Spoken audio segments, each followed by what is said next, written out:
Apakah Anda susah untuk mendapatkan pekerjaan? Telah melamar kemana-mana secara offline ataupun online, tapi tidak ada satupun HRD yang menerima Anda. Butuh uang cepat? Saya ada berita bagus untuk Anda yang ingin kaya mendadak. Ada sebuah profesi yang tentunya banyak diidam-idamkan oleh masyarakat. Profesi ini paling mudah dilakukan, tanpa modal, paling gampang dipelajari, bikin kita mudah untuk terkenal dan punya banyak pengikut yang fanatik.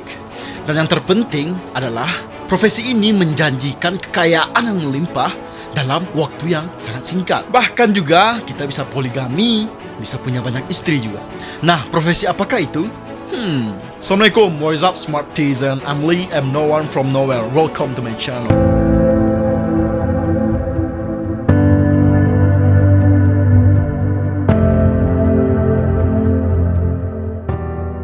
Oke, profesi yang paling menjanjikan dan gampang dilakukan di zaman sekarang ini adalah jadi dukun berkedok ustadz atau paranormal berkedok kiai. Gak perlu ilmu agama yang mendalam, cukup belajar trik-trik sulap di internet dan hafalkan istilah-istilah agama dengan kostum tentunya seperti seorang agamawan, seorang ulama. Jadi modal yang terpenting untuk mendalami profesi ini adalah bermuka tebal, tahan malu, gak perlu retorika-retorika yang indah untuk menipu orang. Cukup belajar trik-trik untuk memanipulasi dengan berbagai spekulasi dan sugesti yang dikombinasikan menggunakan skill ngomong ngelantur, ngalor ngidul bersama cocok logi dengan hal-hal yang berbau agama Islam. Nah, Anda sudah bisa untuk sukses menjadi dukun palsu. Jangan lupa untuk menguploadnya di sosmed agar pendukung Anda menjadi bertambah besar dan uang pun juga akan mudah didapat, serta istri pun akan mengejar Anda.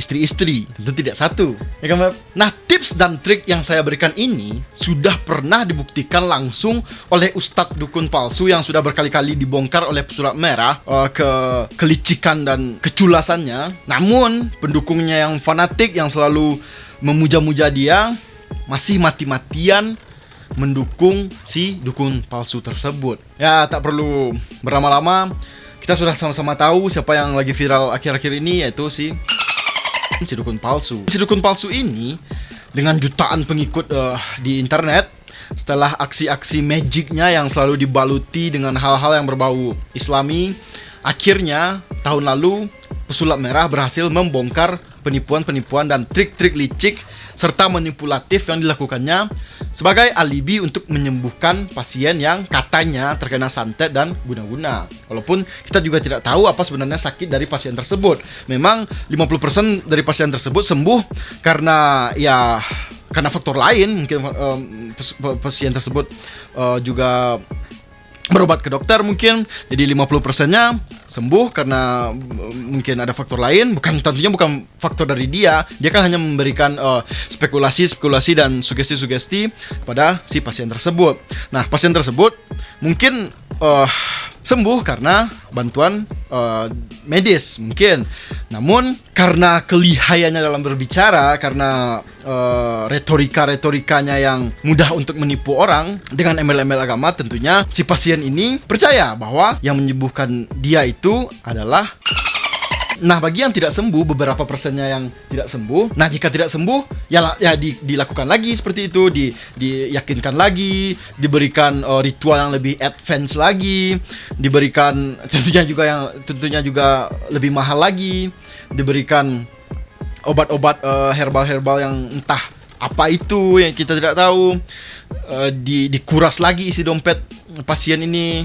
Jadi intinya kalau pasiennya sembuh, maka si mendapatkan nama. Pasien ini mereferensikan atau mereferalkan, meyakinkan tetangganya, meyakinkan orang di kampungnya, orang sekitarnya bahwa ini bisa menyembuhkan penyakit yang diderita oleh pasien tadi. Walaupun sebenarnya penyakit tersebut ya bukan yang menyembuhkan, kan dia hanyalah dukun palsu yang bermodalkan agama dan ngomong yang ngalor ngidul.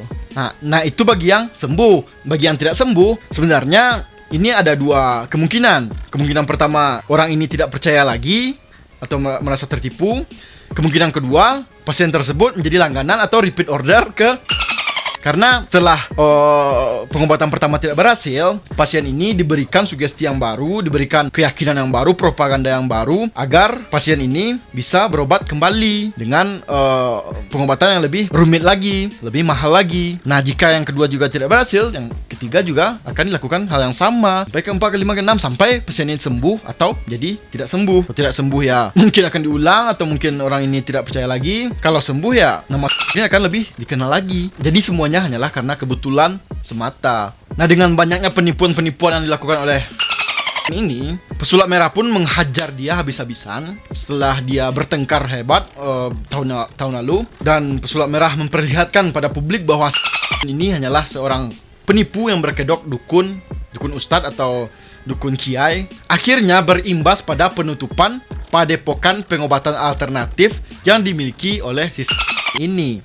Namun karena kuatnya branding, sugesti dan manipulasi yang melekat pada diri ini, ya apalagi kalau bukan statusnya sebagai dukun ustadz atau paranormal kiai, yang membuat kepribadiannya dapat dengan mudah membangun propaganda untuk menyesatkan dan mensugesti masyarakat kalangan bawah, yang biasanya ya kita sama-sama tahu lah ya, mudah untuk dibodoh-bodohi. Karena IQ rata-rata masyarakat Indonesia adalah 74,89 atau 78,49. Semuanya balik lagi ke IQ. Ya apalagi kalau sudah membawa embel-embel berbau agama, ya sudah pasti auto surga, auto percaya, bahkan sampai mati-matian membela si dukun palsu ini. Even though dia sudah terbukti penipu. Si ini melakukan pembodohan publik, bahkan sudah dibongkar penipuannya di TV nasional, tapi masih ada orang yang percaya. Ini gila. Nah, kerennya lagi, manipulasi ini berhasil kembali untuk yang kedua kalinya. Dia ganti nama channel YouTube-nya, dan tidak hanya itu, setelah padepokan pengobatan abal-abalnya ditutup tahun lalu karena dia sudah ketahuan nipu dan sudah dihajar habis-habisan oleh pesulap merah, tapi dalam waktu singkat, kurang lebih setahunan, dia bisa bangkit kembali karena basis pengikut fanatik yang mengkultuskan dirinya yang tadi memang sangat gampang untuk dibodoh-bodohi. Alhasil, akhirnya ini membuka kembali padepokannya dengan upgrade besar-besaran, yang awalnya hanya padepokan biasa menjadi pondok pesantren. Wow, hebat sekali bukan sis? Ini bahkan setelah ketahuan menipu dan melakukan pembohongan publik, alih-alih masuk penjara dan bangkrut, miskin, tapi dia malah jadi lebih terkenal lagi, lebih sukses lagi. Sekarang sebagai pendiri dan pengasuh sebuah pondok pesantren. Namun ya, pada akhirnya sepandai-pandai tupai melompat, akhirnya pasti terjatuh juga. Bahkan seorang atlet renang profesional pun dapat tenggelam di air yang dangkal. Itu peribahasa, ya kan, Mbak? Oke. Nah, akhirnya di tahun ini, baru beberapa hari yang lalu, sang dukun atau kiai abal-abal ini menjadi tersangka dengan jeratan pasal Undang-Undang ITE. Nah, ini ditahan setelah membuat video aliran sesat yang diunggah di channel YouTube miliknya. Dalam video sampah tersebut tergambar sebuah majelis kecil yang diadakan pada sebuah rumah kontrakan yang jauh dari kata mewah lah ya. Nah, terlihat seorang pria tua yang dipanggil dengan sebutan kiai mengatakan pada jemaahnya bahwa di ponpes ini menganut ajaran free sex dengan embel-embel Islami. Dengan mengenakan jubah hijau dan sorban, dia secara belak-belakan mengatakan kalau di ponpesnya ini bisa bersenang-senang secara bebas walaupun bukan suami istri. Yang penting suka sama suka. Nah, boleh bertukar pasangan dan nggak peduli dia siapa. Bahkan dengan saudara kandung pun, kakak adik juga boleh berhubungan. Ini sudah gila orang ini. Bahkan mereka, orang-orang gila ini juga menghalalkan incest atau hubungan sedarah. Dan bahkan si kiai ini berani menjamin dunia akhirat untuk perbuatan nista, menjijikan dan haram yang pastinya nggak punya moral ini. Nah, selain itu dia juga mengaku, ini lebih parah, dia mengaku ajaran sesatnya ini berasal dari leluhurnya. Ya, ini dari Allah Subhanahu wa taala dan Nabi. Nah, dia berani bawa-bawa Nabi, bahkan Tuhan di sebuah video YouTube. Crazy. What a crazy world. that we're living in. Ini orang-orang yang berpakaian seperti kiai abal-abal ini udah tua-tua loh. Tapi dia gak malu bikin video dungu seperti ini. Selain menodai agama Islam, si CS ini berhasil membuat agama Islam jadi bahan bulian dan bahan olok-olok netizen. Gak peduli mau ini cuma konten settingan atau tidak, konten sampah seperti ini efeknya sangat-sangatlah buruk bagi citra agama Islam, terutama bagi kalangan-kalangan Islamofobia dan non-muslim yang tidak suka dengan Islam, yang suka menghujat agama-agama Islam di sosmed. Nah, apalagi setelah keviralan video ini, apalagi setelah video goblok ini viral, sudah dipastikan makin masif lagi hujatan-hujatan pada agama Islam di YouTube, sosmed, Facebook, dan lain-lain. Selain dari Pak Tua yang merupakan kiai abal-abal ini, terdapat pula seorang pria yang pastinya juga mengenakan atribut khas agama Islam, berdandanan seperti kiai atau ustadz. Nah, orang cabul ini meraba-raba, menyentuh dan mencium seorang wanita yang juga mengenakan atribut agama, yaitu cadar. Dan menurut pengakuannya, wanita ini bukanlah istri dari pria cabul ini, karena wanitanya banyak, bukan satu orang saja. Tapi ya alhamdulillahnya, geng yang terduga dukun cabul ini sudah ditetapkan menjadi tersangka oleh kepolisian setempat dengan ancaman sampai 6 tahun penjara. Semoga ya.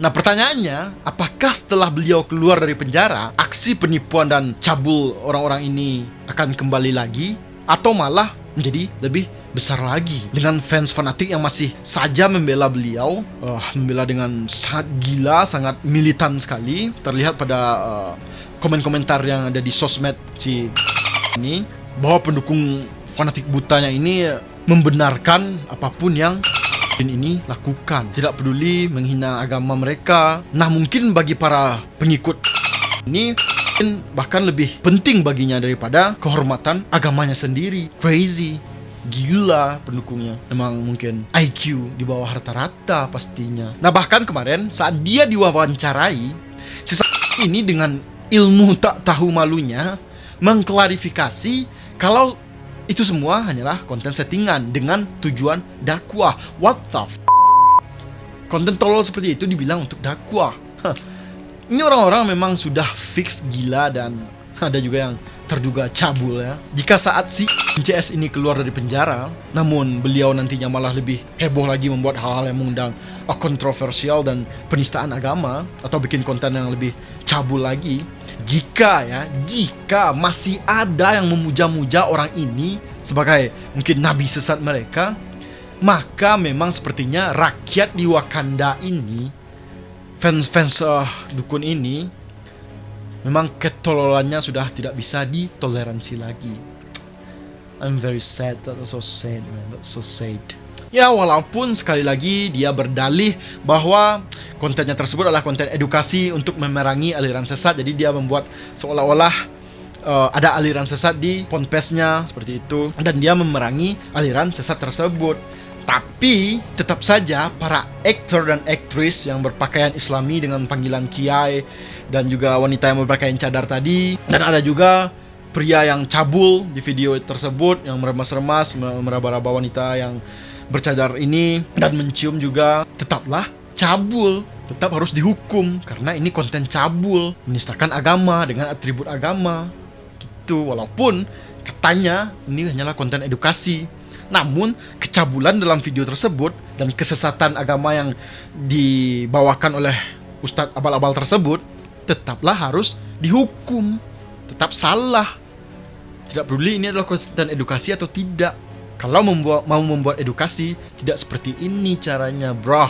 Jadi ya, kalau Anda tidak mau dicabuli oleh dukun-dukun berkedok ustadz, atau tidak mau ditipu oleh paranormal abal-abal berkedok kiai, silahkan klik like dan subscribe channel saya. Juga share video ini ke teman-teman, keluarga, kolega Anda, agar Anda jadi jauh lebih pintar dan tidak mau ikut-ikutan menyembah para dukun berkedok kiai abal-abal ini lagi. So Emily, stay smart and keep your critical thinking sharp. Bye-bye.